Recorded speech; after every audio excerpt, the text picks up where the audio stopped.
Hello, everyone. Welcome back to Make Podcasting Great Again. I believe this is episode 8 or 9. It's getting hard to remember. And this is a week 2 recap and a week 3 power rankings by yours truly below, Mr. Jacob Katzpom Katzenberg. What up? And we will have analysis from the man, a return of sorts of the beautiful Gavin Alexander to my left. Gavin, easy on the analysis. Gavin, if you would please hit that music, we will get started.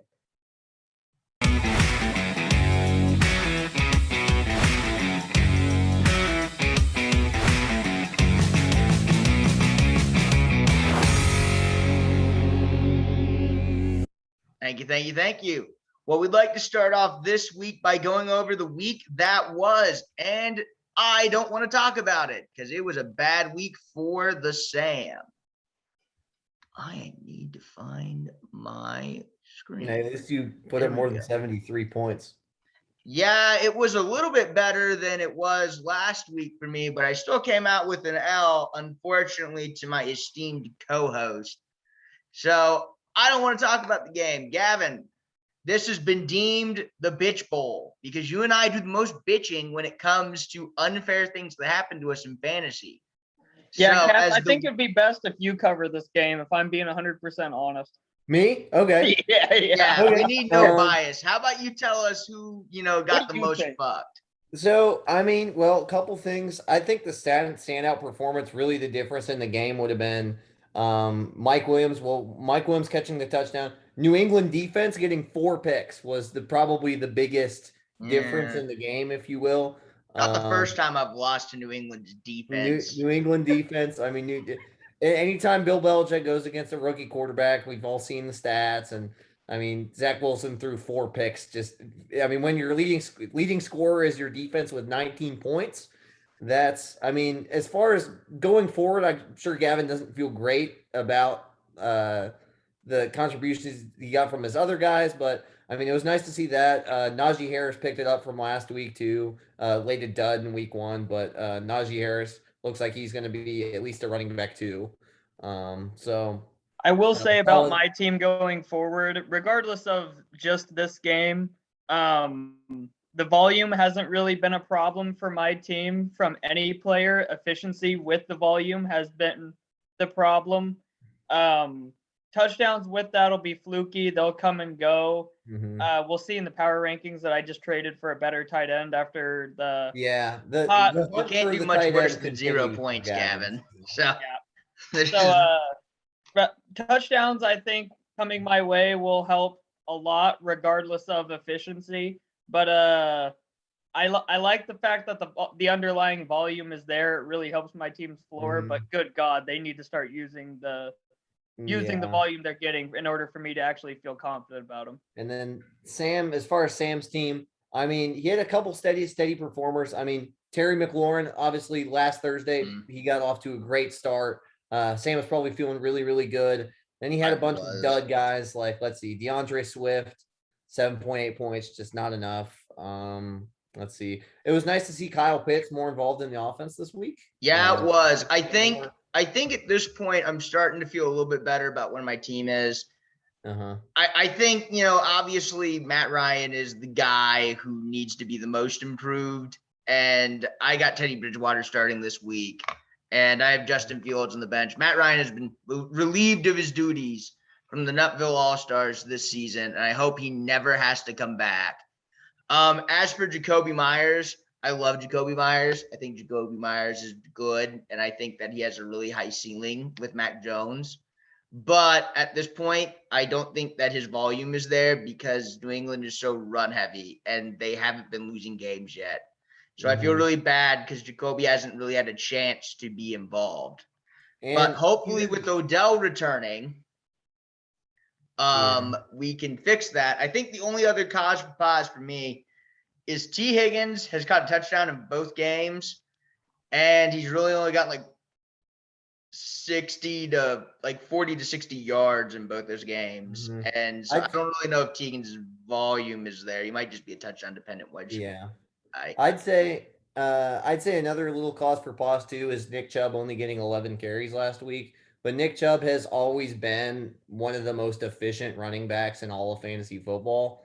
But I mean, he had a touchdown, which kind of saved his day. But Yeah. it looks like Kareem Hunt and Nick Chubb are pretty much just interchangeable at this point. I think So, at this point with that, there's going to be up weeks and down weeks. And I think if Nick Chubb has an up week, I have a good chance of winning. And then there's just going to be weeks where he's down and I'm not going to be able to. It will be interesting to see how Kevin Stefanski kind of runs that. Is he saving Chubb for later? Is it like he's going to pick up as the season goes, or was it just kind of an off day just because he's playing the Jags, or playing the Texans? Sorry, I think it's just one of those things where the Texans defense is a little bit better, but I don't know. We'll see what happens.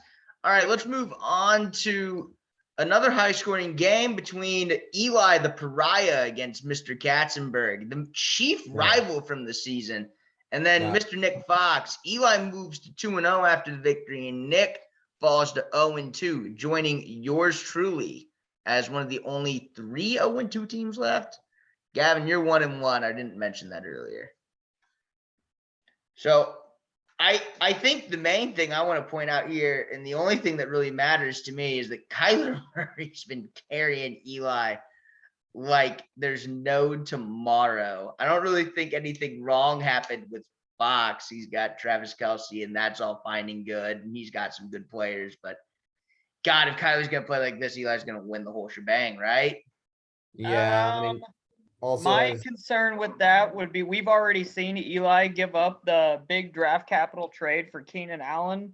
And when you do a trade like that and you're starting a guy who's getting you negative points in your flex still after going after an aggressive trade like that, that would be a major cause for concern. I'm not exactly sure what Eli's bench does look like, but you got to see that.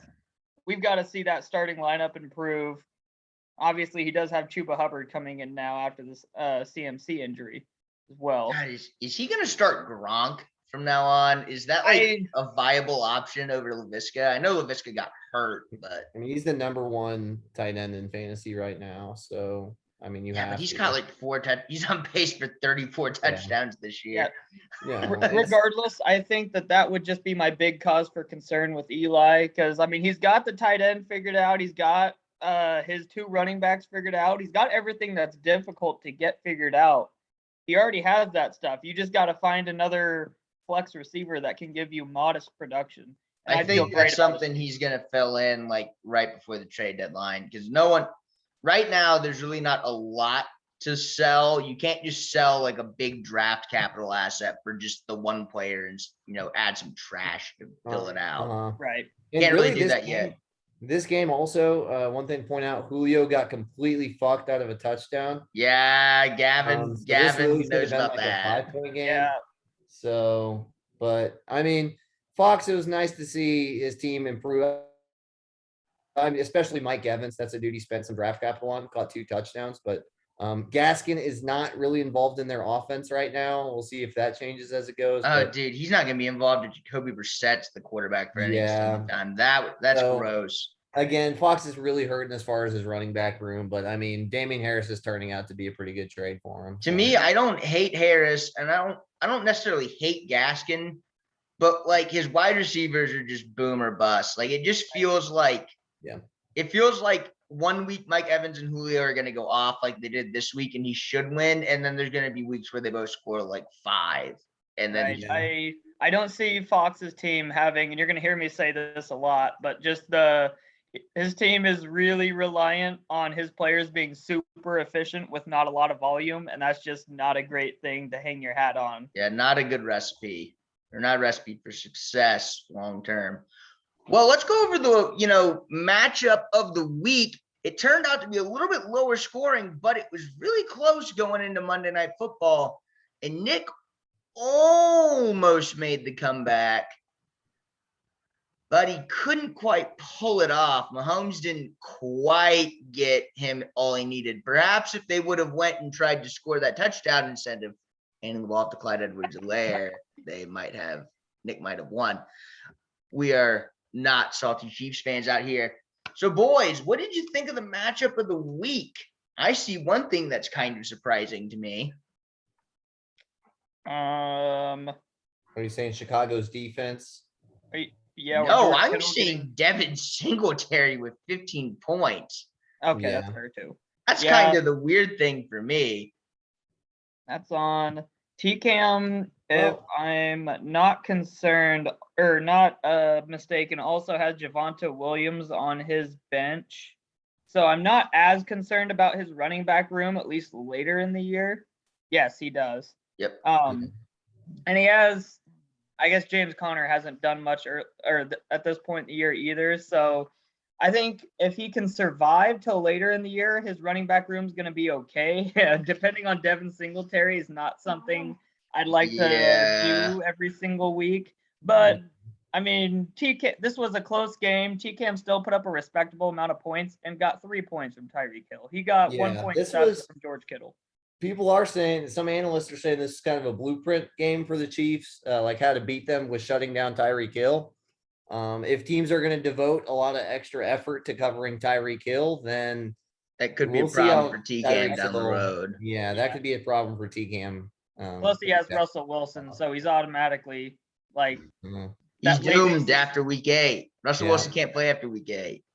Yeah. But no, as far as Nick goes, the Christian McCaffrey, if we want to address that now, injury. Yeah, we're filming this on a Thursday night, and CMC has a hamstring injury. We don't have any idea, and we're not going to speculate what it is.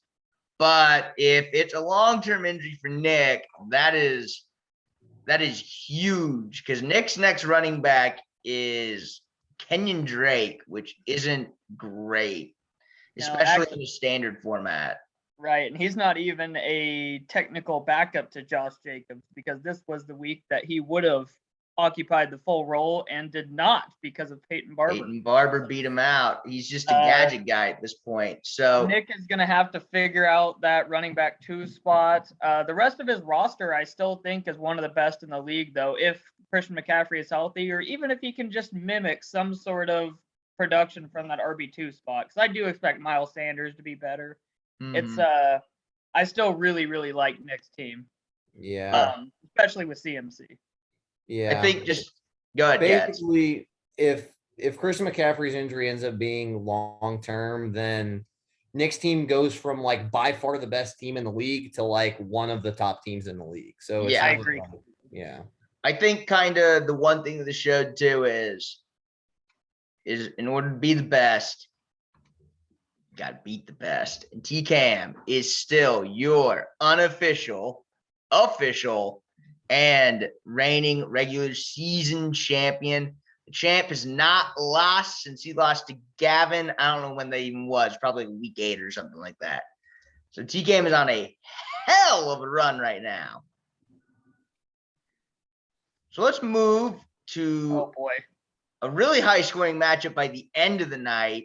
Let's kind of buzz through these next 4. I think there's only 2 things we need to talk about in this game, really. Yeah, Colby's team is really good, and Aaron Jones is really good. Unfortunately, Cody's at 0-2, and Colby's at 2-0, and number 1 overall in the league standings. Yeah, so this basically turned into Aaron Jones versus Derrick Henry, which, I mean, Derrick Henry put up 41, and then Aaron Jones had 4 touchdowns, almost rallied for right. But I mean, too little, too late at that point. He was still 17 lost points by 17. off. That's ridiculous. Yeah, I would also like to point out the 13 points that came from Zach Moss. Same thing we said with Devin Singletary. You'd really like to see a more reliable production coming out of that second running back spot. That being said, the rest of Cody's roster I still really like. Obviously, Colby has one of the best teams in the league, so I don't think there's a whole lot of movement here. Both of them scored fine. Yeah. The flex. I mean, shit, like anytime you can get a guy projected to score 0.87 points, drop 13, you're looking pretty good. It's a good week. And still lost by 17. So last word here. I didn't quite get the player of the weeks and like the teams of the weeks done this week. I got really busy with school. I can tell you right now, just based on the formula, Zach Moss absolutely won player of the week. There's like no physical way he didn't, just based on how the calculations work. So congrats to Zach Moss. Like I didn't calculate it, but I know he won it just based off the formula. So congratulations to Zach Moss. All right. Oh, we had the close game. Oh yeah. The closest game of the year so far, I believe.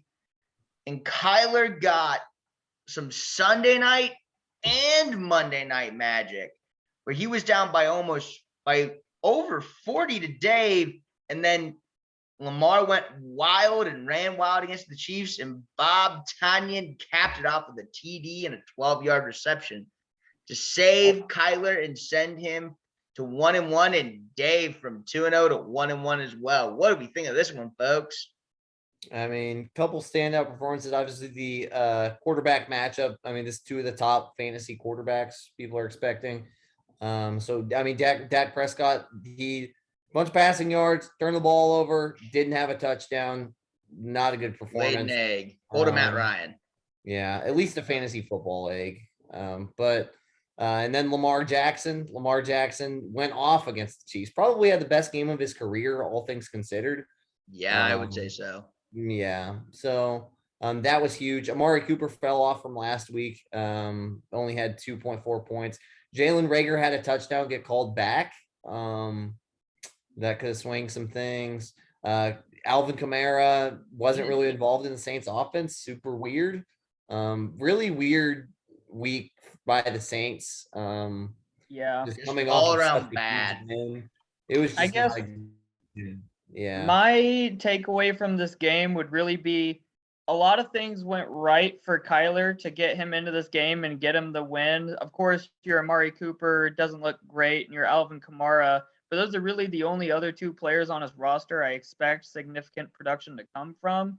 But as far as Dave goes, like, you want to argue Tyler Boyd isn't the best option in the slot, or in your flex, but Dave really doesn't have a significant hole on his team right now.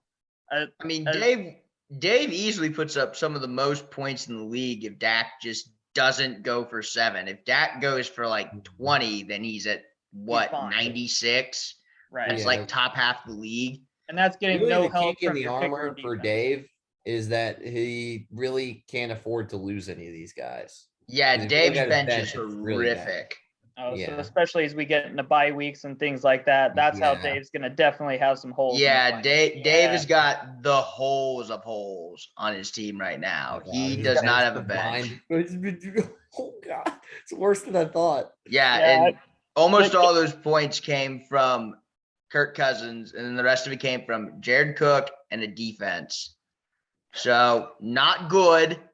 The one thing I'll say about Kyler, though, before we move on, he had a weird flip-flop game where, like, a lot of the points came from guys you maybe don't expect, like Bob Tonyan and Jamar Chase, and, like, a big game from Matt Prater, and that kind of ballooned Alvin Kamara. So I'd feel pretty okay if I was Kyler. Not great, but okay.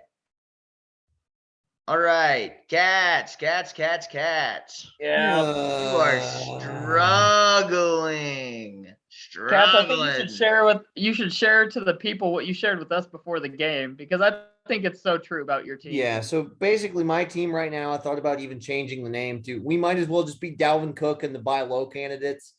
I mean, because literally everyone on my team is a buy low candidate. Like, we got that. Well, Dalvin Cook is the steady producer, still one of the top backs in fantasy. I don't care what anyone says. But let's see, Robert Woods, buy low candidate. Corey Davis, buy low candidate, coming off the worst game, one of the worst games of his career. We even got Antonio Gibson, buy low candidate. We got, let's see, Robbie Anderson, not really. Robbie Anderson is just kind of a deep guy playing my flex, but I'm sure Herbert. Brandon Ayuk, yeah, even Herbert, big time buy low candidate. Justin Herbert, buy low candidate. So right now I'm just kind of trapped. I just kind of got to pray that these guys play up to their potential moving forward, because I'm just going to keep losing if they don't. So yeah. You know, I will say one thing I do want to point out is you last week went on a limb, and you're probably the only person in this league in the world, including Hitch, that had faith in Hitch's team. And hey, Hitch, it's look good again. So, you You know what? Round of applause for, we should have, if Hitch wins this week, we're having Hitch on next week. Because Hitch deserves it. If Hitch starts 3-0, we're having him on. And he's another team that doesn't really have a significant hole. I'd expect more from Devonta Smith every single week. And Justin Jefferson is another guy I've heard is a good buy low candidate right now. But he just traded for Sony Michel, so either way, he's got the LA Rams backfield secured unless Sony Michel gets hurt. By the way, absolute travesty that Kansas City's defense gets 9.8 points. I know they scored a touchdown and got another pick, but that's a travesty. Yeah, I would concur. Colton's bench is good too. Katz might have been right. Colton might be a wagon this year, as Katz likes to say. I mean, Mike Davis isn't terrible. Sutton's pretty good. I know Fournette just got traded for Sony Michel, but Tyshawn Williams is good. He's got Blankenship on the. You got some players on the bench. This could be a Hitch year, folks. Hitch was ranked in the same spot that you ranked TCam last year. So maybe it is time for Colton to win the title. I think Hitch should be feeling very, very good about his team at this point in the season, regardless. Yeah. And Cats having buy low candidates after the first 2 weeks isn't a terrible place to be as well. Yeah, I know. And I just last couple things on my team. One, Kyle Shanahan, fuck you. I don't fuck Kyle Shanahan. Why would we use the most talented receiver on the team? Why would we? That way Colby can use Deebo Samuel. And then fucking could not have predicted that the fucking Washington football team would just starting quarterback gets hurt. Let's just go air raid, guys. Fuck them. Well, that's the system that Heineke played in at Old Dominion. He threw for the most touchdown passes in the game or something like that in college at the time. Don't give a shit. Fair enough. Well, let's get to this last one. I don't think there's a whole lot to say here. Drew's team just sucks. Austin beat the shit out of him. Yeah, Drew's team's bad, and it just got worse with Jarvis Landry now going on IR. I think the most important thing from this game is that Saquon Barkley was benched. So Davis did bench Saquon Barkley. That takes some nuts, man. I respect it. Ironically, Clyde fucking sucks, dude. Clyde fucking sucks. So let's give some praise to Austin. Austin had a good week. Aaron Rodgers didn't shit the bed, which is kind of like the biggest reason why his team sucked last week. Austin still has some obvious work to do. I mean, he's got KJ Hamler in there. Like, he's going to need to find like a more reliable extra wide receiver. Maybe Tony Pollard can be a trade chip or something to get a better flex guy at least. So, I do want to spend some time with Drew's team here just for the fun of it. What does Drew do at this point to save his season? Because looking at that roster, it makes me very obvious question. Very, very obvious answer to this question. Trade fucking Darren Waller. Trade him. You don't need a premium position if you don't have your other position secure. I would. Yeah, that's probably your most valuable. He's more valuable than Cooper Kupp still at this point. So exactly. Yeah, I mean, trade Darren Waller in a solid starters. I mean, God, imagine if you're like Colby starting Gerald Everett. You could probably get like 2 decent players from Colby to fill out the lineup a little bit more. Yeah. Right. And I'll ask this question every single week. Drew, was it really worth it keeping Clyde now? It's Clyde Murder-Hilaire. He murdered the Chiefs' chances of winning last week. Yeah, Clyde Murder-Hilaire. Chances of winning in fantasy. Yeah. Early hot take. Clyde might end up being the worst first round pick in our league if you exclude people who just like got hurt for the season. Yeah, and I would like to something that would be interesting for us to do later, not right now, but it is kind of incredible to me this year, even outside of just expectations, how bad the players going through the first 2 weeks, the players drafted in the first round, outside of like your Christian McCaffrey and Dalvin Cook have really been thinking players like Zeke, thinking Saquon, thinking even Devontae Adams. Yeah. I mean, Chubb has been all right. Chubb was really good week 1. Chubb basically got his day saved by a touchdown, so I can't even say he's been elite. Cook's the only guy I can rely on ever. So I just thought it was interesting. It is interesting, and Riley Ridley still hasn't done anything this season. Shocking. Absolutely sad. All right. Well, that's kind of the week that was, Kat. I think it is time for you to share your power rankings with us. Yeah. We have trade analysis in this as well. Yes, there is trade analysis. All right, sweet. We love the trade analysis. If we get to a 10-minute mark, I will let everyone know, so that way we kind of know how much time we got left. But we still are good on time. We haven't got there yet. Nope, we're doing pretty good right now. Maybe we are learning. All right. So episodes. All right. So week 3, power rankings trade analysis. Start off with the trade analysis. One, I'd like to preface by saying I did not pull one of the trades in here because I don't fucking give a shit about it. It was Cole Kmet and for Tim Patrick. Congratulations, right. Tim Patrick is a bum wide receiver for bum tight end. Don't care. Hey, Tim Patrick was good last year. It's trash for trash. CC across the board. Yeah, exactly. So it's basically, that's what I was going to say. It's basically just the C on both ends. I did like what Gavin turned Cole Kmet into. We'll get to that one. That's right. Cole Kmet turned into a Tyler Higbee, an 11th round pick. So he takes a pick upgrade. Wait, did I have this split? No. KODY gets a pick upgrade. And Cole Kmet another shot at a tight end that Gavin just can't seem to get right. Whoa. Funny backstory. Are you telling me that Adam Troutman just isn't an elite tight end in today's world? Fun backstory with this trade. So I did trade for Cole Kmet, and ironically, Nick didn't even accept that trade until the games had started, so I couldn't use him.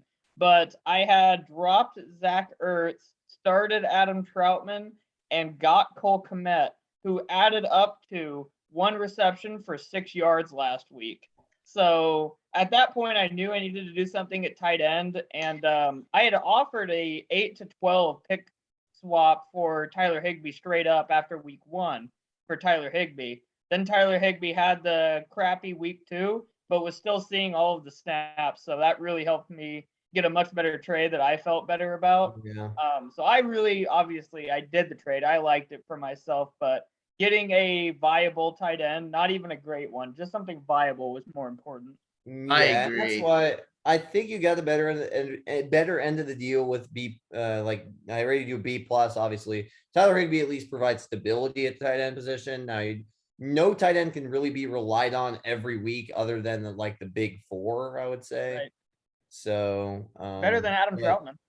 Yeah, but I mean, if you're KODY, I mean, you take a whatever playable tight end, maybe. We'll see how things shake up with Justin Fields now. That was the one thing I regretted about this trade was seeing what happened with Cole Kmet. But let's go, Justin Fields. We need you to be good, or else. All right, but next trade we got. By the way, 9 minutes, folks. Yeah, but we got Hitch and KODY right here. I really like this for Hitch. Hitch takes the pick upgrade, and do we even know? Because I know Darrell Henderson's health has been a question for several years now. Mm-hmm. If he gets hurt, Hitch just won this trade by a landslide. Yeah, I think getting the handcuff and the big pick upgrade is definitely a big plus. I feel like KODY kind of thought he was playing with house money since he got that 9 from Gavin. So he kind of splurged. I get Leo Fournette is like the starting running back in Tampa, but I don't actually know how valuable that is. Tampa's running back room is just kind of gross. I would say, in most weeks, Leonard Fournette is more valuable than Sony Michel, but if Darrell Henderson gets hurt, then Sony Michel is absolutely more valuable than Leonard Fournette. Right. Exactly. The worst thing that could happen to Hitch is that becoming a committee, but I don't know if I see that, or even if it is a committee, then he traded a committee back for a committee back then. Right. So good trade for Hitch. All right, next one. Good trade for trade. That was all of the trades. We're at the power rankings. So this is pre-CMC injury. So as you can see, I mean, Nick is still right above everybody. So that's that. Even like a 1.7 separation from him to Eli at 2. The top 3 remain the same. The biggest movers would be Hitch all the way up to 4. Gavin, Gavin, I think yours is mainly because of the tight end. I just like Right. I like Yeah, where none of my players' values would have significantly shifted. I just added a player at a position I was getting a fat 0. Yeah, and it was a nice get right game for Devontae Adams. So I mean, I Mhm. think your receiving core is still amongst the best in the league. So Man, I'm the biggest follower this week. God, I hate this. I've been bad at fantasy for a year and 2 games now. I would be more happy that you're at 7 here and not at 14. I can't be at 14 when Drew's team is just objectively worse than mine. I've played you, who's at 6, and Eli, who's at 2. There's not a whole lot to do here. I see some positive regression coming for your team, Sam. God, I fucking hope so. Yeah, and then but I got Colby though, so I got to play 3 next. Basically, we are getting a repeat of last year with the 13 and 14 battle. Just Drew and Austin just kind of fighting for it. That is kind of funny. I mean, they're just duking it out there at the bottom. So, and then we also have Fox talking a ton of shit, being outside of that 13 or 14 spot. I know. Fox literally told me after Sunday Night Football, he was like, "I better see my team move up in the rankings." I was like, "Why? What changed?" And he goes, "He's the best 0-2 team in the league." Even though he's not, he's statistically not even the best 0-2 team in the league. KODY is. That's why he's an 8. And Fox goes, "Well, we saw Mike Evans catch 2 touchdowns." I was like, okay, but we'll see him dud next week. What's your point? Yeah, Mike Evans only have like 2 or 3 or 4 receptions that game anyways. Yeah. Yep. Yeah, so like, I don't know. He doesn't gonna play the Falcons every damn week. Yeah, I think Fox's team is a little better than he thinks. I think he's kind of in trouble. But yeah, I mean, that pretty much rounds out the rankings. We got position rankings here. I'm still at 14. No respect for Teddy. No respect for Teddy at all. Drew now owns the 14th ranked running back and wide receiver room. Oh, let's go. So and the 12th ranked quarterback's not good either. But as you can see, second ranked tight end, Drew, you could really do something about that. You could really do something with Darren Waller. I tell you what, my favorite part of the rankings, and I know it played a little bit of a factor in the last game. Austin Davis, number 1 defense, number 1 kicker. It's a weapon, baby. He's got weapons. Those are 2 positions he could trade too. I do think with Austin's team as well, that running back ranking will go up as the season goes and Saquon gets more healthy, assuming that happens. But I think that's a pretty fair assumption at this point. Yeah. Other than that, my receivers took a hit. Now it looks like Robbie Anderson sucks dick, so that's not good. We'll see Tyler Higbee have a better week this week because variance, and I'll shoot from all the 11 all the way up to 8 and then just alternate between. Yeah, but I mean, really, let's see here. Colby's now kind of building like a powerhouse squad by the rankings. Now is the 2nd ranked running back room and the 3rd ranked receiver room. That will be now Colby has gotten wide receiver 1 production on a Deebo Samuel. So we'll see if that continues, because I think Kittle will eventually be more involved in the offense. Who knows with Ayuk? I mean, Kyle Shanahan is saying he's like right on pace. No, it's part of the plan and this and that. Fuck you, Kyle Shanahan. All right. Well, we got the only other thing. So where does Nick's team go, assuming CMC is out, 6 weeks or something like that? If he loses them for significant regular season weeks here, I think Nick honestly becomes like lower and I mean probably about where he was last year. Like he was the 4 seed. Yeah, no, I think he's right around 3 or 4 if CMC is not in there. Which means Eli's number 1, and I can't handle that. I can't do it. I'm gonna have to do it. Sorry, Eli. I know you probably watch these.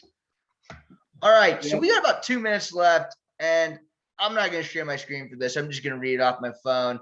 We need to pick a matchup of the week for next week. We'll do a little tiny preview. There's no good matchups. Me and Colby, that's nothing.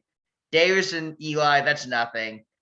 Dave and Nick might be something with CMC getting hurt. Mm-hmm. Kyler and KODY isn't much of anything. Gavin, you and Fox isn't much of anything.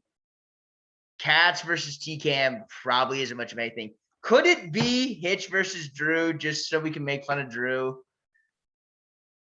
Is that it? Or are we just going to go big back of the playoff? I feel like it's Dave Nick with CMC out. Like I feel like that's the matchup, isn't it? Yeah, probably. Yeah, those are games that Nick is just gonna have to try to find a way to win over the next couple weeks without CMC. I do think just in terms of like playoff, how competitive our teams are, how competitive our league usually is from the 4 to 10 spot. These are games that Hitch needs to win to make the playoffs. So I think for Hitch, this is a very, very, very important game because it's a game he should beat Drew in. He is expected to beat Drew, but if he doesn't, this is that's something that can put. This is I will say this is a game that Hitch tends to struggle with just over the history of the league. You know what? As the host of the show, I'm calling it. Screw Nick versus Dave. This must win for Hitch. Hitch versus Drew, game of the week. And on that note, Mr. Gavin, I believe that's the end of our show. We have about 1 minute left. Does anyone have any final words before Gavin plays the outro? No, I said it before, but fuck Kyle Shanahan. Fuck Matt Ryan. I think we have to stop sharing screen to play the music. So Gotcha. Take it off, cats. Gavin, that was your last word. Great last word. Play the outro. We got less than a minute. Oh. Run it up on time.